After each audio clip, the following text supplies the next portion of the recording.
Il y eut la jurisprudence ivoirienne, il y aura sans doute l'exemple gabonais. Plusieurs leçons à retirer du chaos actuel au Gabon. D'abord, on ne peut plus être élu par la force ou par la triche, on ne peut plus transformer la démocratie en instrument de pacotille qui vient suppléer finalement les dictatures. Non, ceux qui veulent rester au pouvoir malgré le choix des électeurs, eh bien, ils se font attraper.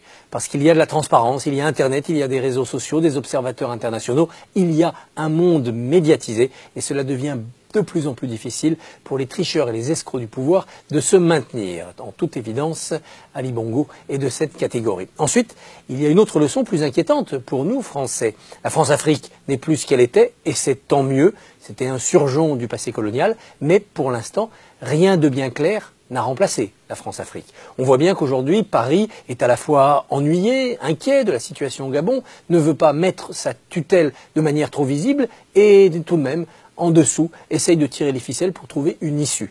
Quand on n'a pas de mandat de l'ONU, on ne peut pas recourir à la force. C'est une bonne chose.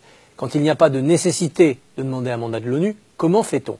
Comment amener à la raison les acteurs d'un système qui peuvent emporter tout leur peuple dans un chaos? C'est ça le devoir de la France. Pas au nom du passé, au nom du présent, parce que cette jeunesse francophone nous concerne où qu'elle soit, et au nom surtout de l'avenir, parce que l'avenir de l'humanité tout entière passe et passera de plus en plus par l'Afrique. De son bon développement démocratique et économique dépend aussi une partie de notre bonheur futur.